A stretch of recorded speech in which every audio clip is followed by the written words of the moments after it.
ಶ್ರೀ ಸಾಯಿ ಸಚ್ಚರಿತ್ರೆ 13ನೇ ಅಧ್ಯಾಯ. ರೋಗಗಳನ್ನು ಗುಣಪಡಿಸುವುದು. ಭೀಮಾಜಿ ಬಾಳ ಸಿಂಪಿ, ಬಾಪು ಸಾಹೇಬ ಬೂಟಿ, ಆಳಂದಿ ಸ್ವಾಮಿ, ಕಾಕಾ ಮಹಾಜನಿ, ಹರ್ದಾ ಪಟ್ಟಣದ ದತ್ತೋಪಂತ. ಮಾಯೆಯ ಅಗಾಧ ಶಕ್ತಿ.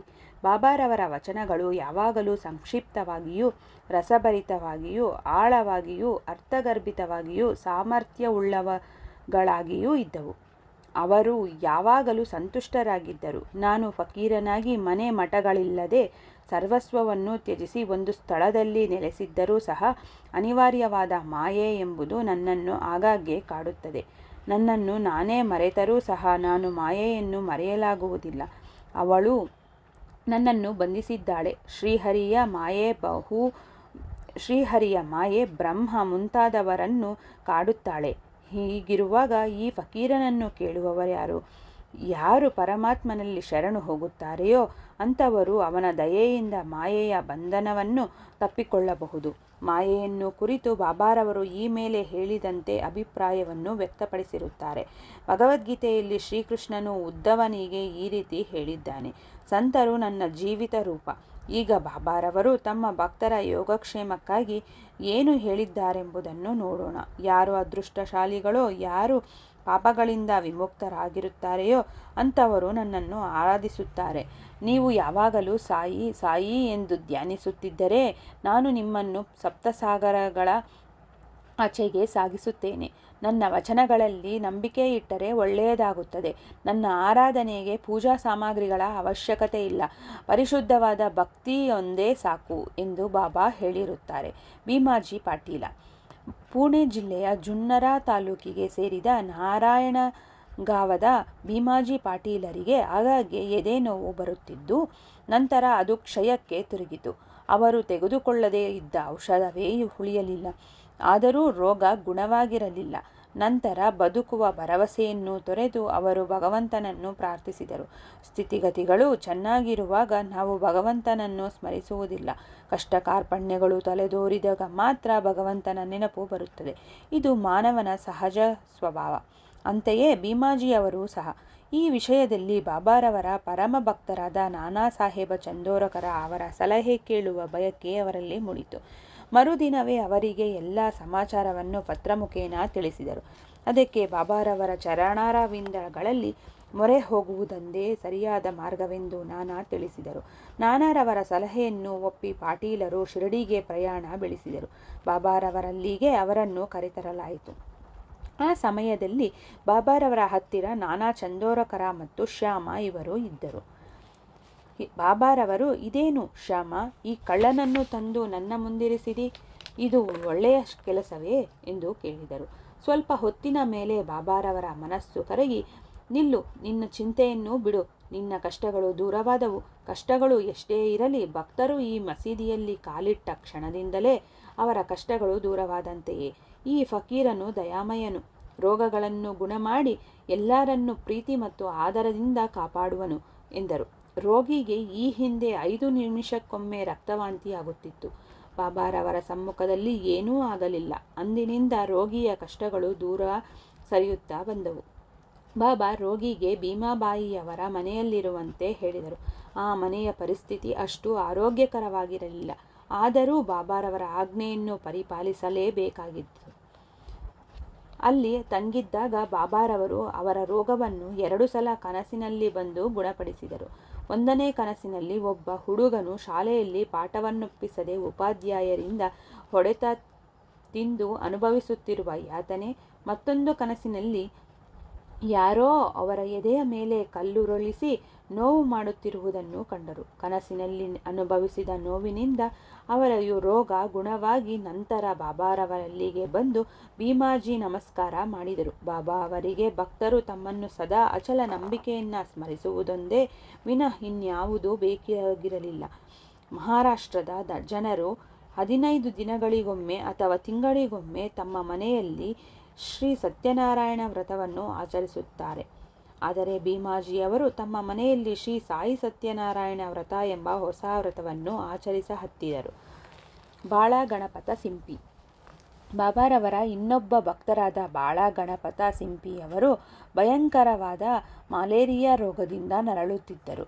ಅವರು ಎಲ್ಲ ಥರದ ಔಷಧಿಗಳನ್ನು ಉಪಯೋಗಿಸಿದರೂ ರೋಗವು ಗುಣವಾಗದೇ ಇದ್ದುದರಿಂದ ಕರುಣಾಮಯಿ ಬಾಬಾರವರ ಅಡಿದಾವರೆಗಳಲ್ಲಿ ಬಿದ್ದರು. ಬಾಬಾರವರು ಅವರಿಗೆ ಒಂದು ಅದ್ಭುತವಾದ ಉಪಾಯವನ್ನು ಸೂಚಿಸಿದರು. ಲಕ್ಷ್ಮೀ ದೇವಸ್ಥಾನದ ಮುಂದೆ ಒಂದು ಕರಿನಾಯಿಗೆ ಮೊಸರು ಅನ್ನ ಕೊಡು ಎಂದು ಬಾಬಾ ಬಾಳಾ ಸಿಂಪಿಗೆ ಹೇಳಿದರು. ಬಾಳಾ ಇದನ್ನು ಕಾರ್ಯಗತ ಮಾಡುವುದು ಹೇಗೆ ಎಂದು ಯೋಚಿಸುತ್ತಾ ಮನೆಗೆ ಬಂದರು. ಆಗ ಮನೆಯಲ್ಲಿ ಅನ್ನ ಮೊಸರು ಇತ್ತು. ಅವೆರಡನ್ನು ಬೆರೆಸಿ ಲಕ್ಷ್ಮೀ ದೇವಸ್ಥಾನದ ಬಳಿ ತೆಗೆದುಕೊಂಡು ಬಂದರು. ಅಷ್ಟರಲ್ಲಿ ಒಂದು ಕರಿ ನಾಯಿ ಬಾಲವನ್ನು ಅಲ್ಲಾಡಿಸುತ್ತಾ ಹಸಿವಿನಿಂದ ಬಂದಿತು. ಬಾಳಾ ಸಿಂಪಿ ಅದನ್ನು ನಾಯಿಯ ಮುಂದಿಟ್ಟರು. ನಾಯಿಯು ಅದನ್ನು ಸಂತೋಷದಿಂದ ಭಕ್ಷಿಸಿತು.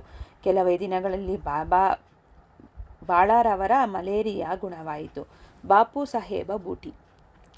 ಸಾಹೇಬ ಬೂಟಿಯವರಿಗೆ ಒಂದು ಸಾರಿ ವಾಂತಿ ಮತ್ತು ಆಮಶಂಕೆ ಆರಂಭವಾಯಿತು. ಯಾವ ಔಷಧಗಳಿಂದಲೂ ಗುಣ ಕಾಣಲಿಲ್ಲ. ಬಹಳ ಆಯಾಸವಾಗಿದ್ದುದರಿಂದ ಮಸೀದಿಗೆ ಹೋಗಲು ಸಹ ತ್ರಾಣವಿಲ್ಲದಂತಾಯಿತು. ಬಾಬಾ ಅವರನ್ನು ಕರೆಯಿಸಿ ಮುಂದೆ ಕೊಂಡ್ರಿಸಿಕೊಂಡು ಎಚ್ಚರದಿಂದಿರು, ನೀನು ವಾಂತಿ ಮಾಡಕೂಡದು ಎಂದು ತೋರು ಬೆರಳನ್ನು ಸೂಚಿಸುತ್ತಾ ಹೇಳಿದರು. ಅಂದಿನಿಂದ ಅವರ ವಾಂತಿ ಮತ್ತು ಭೇದಿ ನಿಂತಿತು. ಇನ್ನೊಂದು ಸಂದರ್ಭದಲ್ಲಿ ಅವರಿಗೆ ಕಾಲರಾ ಜಾಡ್ಯವು ಅಂಟಿಕೊಂಡು ಬಹಳ ಬಾಯಾರಿಕೆಯಿಂದ ಬಳಲುತ್ತಿದ್ದರು. ಡಾಕ್ಟರ್ ಪಿಳ್ಳೆಯವರು ಅವರಿಗೆ ಅನೇಕ ಔಷಧಿಗಳನ್ನು ಕೊಟ್ಟರು. ಗುಣ ಕಂಡುಬರಲಿಲ್ಲ. ಆಗ ಬಾಬಾರವರಲ್ಲಿಗೆ ಧಾವಿಸಿ ಯಾವ ಪಾನೀಯದಿಂದ ಬಾಯಾರಿಕೆ ಅಡಗುವುದು ಎಂದು ಕೇಳಿದರು. ಅದಕ್ಕೆ ಬಾಬಾರವರು ಬಾದಾಮಿ, ಅಕ್ರೋಟು, ಪಿಸ್ತೆ, ಒಂದು ಥರದ ಒಣಗಿದ ಹಣ್ಣು, ಇವು ಮೂರನ್ನೂ ಅರೆದು ಸಕ್ಕರೆ ಹಾಕಿ ಹಾಲಿನಲ್ಲಿ ಸೇರಿಸಿ ಬೇಯಿಸಿ ಕುಡಿ ಎಂದರು. ಯಾವ ವೈದ್ಯರನ್ನಾದರೂ ಕೇಳಿದರೆ ಇದು ರೋಗವನ್ನು ಹೆಚ್ಚಿಸುತ್ತದೆ ಎಂದು ಹೇಳಬಹುದು. ಆದರೆ ಅವರು ಬಾಬಾರವರ ಆಜ್ಞೆಯಂತೆ ಪಾಲಿಸಲೇಬೇಕಾಗಿದ್ದಿತು. ಈ ಔಷಧಿ ತಯಾರಿಸಿ ಕುಡಿದರು. ಅವರ ರೋಗ ಗುಣವಾಯಿತು. ಆಳಂದಿಯ ಸ್ವಾಮಿಗಳೊಬ್ಬರು ಬಾಬಾರವರ ದರ್ಶನಾಕಾಂಕ್ಷಿತರಾಗಿ ಒಮ್ಮೆ ಶಿರಡಿಗೆ ಬಂದರು. ಅವರಿಗೆ ಕಿವಿ ನೋವಿನಿಂದ ರಾತ್ರಿಯೆಲ್ಲ ನಿದ್ದೆ ಬರುತ್ತಿರಲಿಲ್ಲ. ಅವರಿಗೆ ಶಸ್ತ್ರಚಿಕಿತ್ಸೆ ಸಹ ಆಗಿದ್ದಿತು. ಆದರೂ ಗುಣವಾಗಿರಲಿಲ್ಲ. ನೋವು ಬಲವಾಗಿ ಏನು ಮಾಡಲು ತೋಚಲಿಲ್ಲ. ಅವರು ಬಾಬಾರವರ ದರ್ಶನ ಪಡೆಯಲು ಬಂದರು. ಆಗ ಶ್ಯಾಮ ಅವರು ಸ್ವಾಮಿಯವರ ಕಿವಿ ನೋವು ಹೋಗುವಂತೆ ಏನಾದರೂ ಮಾಡಿರಿ ಎಂದು ಬಾಬಾರವರಲ್ಲಿ ಬೇಡಿದರು. ಆಗ ಬಾಬಾರವರು ಅಲ್ಲ ಅಚ್ಚಾ ಕರೇಗ, ದೇವರು ಒಳ್ಳೆಯದನ್ನು ಮಾಡುತ್ತಾನೆ ಎಂದು ಸಮಾಧಾನ ಪಡಿಸಿದರು. ಸ್ವಾಮಿಯವರು ಪುಣೆಗೆ ಹೋದ 1 ವಾರದ ನಂತರ ಕಿವಿನೋವು ಗುಣವಾಗಿದೆ ಎಂದು ಪತ್ರ ಬರೆದರು. ಹೀಗಿತ್ತು ಬಾಬಾರವರ ಮಾತಿನ ಪ್ರಭಾವ. ಕಾಕಾ ಮಹಾಜನಿ.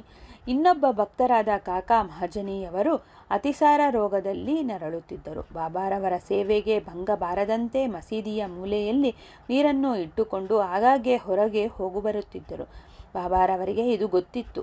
ಅವರೇ ಗುಣ ಮಾಡುತ್ತಾರೆಂದು ಸುಮ್ಮನಿದ್ದು ಬಾಬಾರವರಿಗೆ ತಿಳಿಸಿರಲಿಲ್ಲ. ಮಸೀದಿಯ ಎದುರಿನಲ್ಲಿ ಕಲ್ಲು ಮಂಚ ಹಾಕುವ ಕೆಲಸ ಸಾಗುತ್ತಿದ್ದಾಗ ಬಾಬಾರವರು ಇದ್ದಕ್ಕಿದ್ದಂತೆ ಉದ್ರಿಕ್ತರಾಗಿ ಜೋರಾಗಿ ಕೂಗಿಕೊಂಡರು. ಅಲ್ಲಿದ್ದವರೆಲ್ಲರೂ ಹೆದರಿ ಓಡಿ ಹೋದರು. ಕಾಕಾರವರು ಮಾತ್ರ ಅವರ ಕೈಗೆ ಸಿಕ್ಕಿಬಿದ್ದರು. ಈ ಗಲಾಟೆಯಲ್ಲಿ ಯಾರೋ ಒಂದು ಕಡಲೆಕಾಯಿಯ ಚೀಲವನ್ನು ಅಲ್ಲಿಯೇ ಬಿಟ್ಟು ಹೋಗಿದ್ದರು. ಆಗ ಬಾಬಾರವರು ಒಂದು ಹಿಡಿ ಕಡಲೆಕಾಯಿಯನ್ನು ತೆಗೆದುಕೊಂಡು ಸುಲಿದು ಚೆನ್ನಾಗಿ ತಿಕ್ಕಿ ಕಾಕಾರವರಿಗೆ ಕೊಟ್ಟು ತಿನ್ನಲು ಹೇಳಿದರು.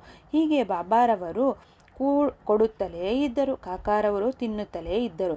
ನಂತರ ಬಾಬಾರವರು ಬಾಯಾರಿಕೆಯಾಗಿದೆ ಎಂದು ಹೇಳಿ ನೀರು ತರಲು ಹೇಳಿದರು. ಕಾಕಾರವರು ನೀರು ತಂದು ಕೊಡಲು ಬಾಬಾ ತಾವು ಸ್ವಲ್ಪ ಕುಡಿದು ಕಾಕಾರವರಿಗೂ ಕುಡಿಯಲು ಹೇಳಿದರು. ಕಾಕಾರವರು ಸಹ ಸ್ವಲ್ಪ ನೀರನ್ನು ಕುಡಿದರು. ಆಗ ಬಾಬಾರವರು ನಿನ್ನ ರೋಗ ಗುಣವಾಯಿತು, ಕಲ್ಲು ಮಂಚ ಹಾಕುವ ಕೆಲಸವನ್ನು ಆರಂಭ ಮಾಡಬಹುದು ಎಂದರು. ನಂತರ ಓಡಿ ಹೋಗಿದ್ದವರೆಲ್ಲ ಹಿಂತಿರುಗಿ ಕೆಲಸವನ್ನು ಆರಂಭ ಮಾಡಿದರು. ಅತಿಸಾರ ರೋಗಕ್ಕೆ ಕಡಲೆಕಾಯಿ ಔಷಧವೇ? ವೈದ್ಯರ ಅಭಿಪ್ರಾಯದಲ್ಲಿ ಕಡಲೆಕಾಯಿ ತಿನ್ನುವುದರಿಂದ ಅತಿಸಾರ ಹೆಚ್ಚಾಗುತ್ತದೆ. ಇದಲ್ಲವೇ ಬಾಬಾರವರ ಲೀಲೆ? ಹರ್ದಾದ ದತ್ತೋಪಂತರೆಂಬವರೊಬ್ಬರು 14 ವರ್ಷಗಳ ಕಾಲ ಹೊಟ್ಟೆ ಶೂಲೆಯಿಂದ ನರಳುತ್ತಿದ್ದರು. ಯಾವ ಔಷಧಿಗಳಿಂದಲೂ ಗುಣವಾಗಿರಲಿಲ್ಲ. ಬಾಬಾ ಹೆಸರನ್ನು ಕೇಳಿ ಶಿರಡಿಗೆ ಬಂದರು.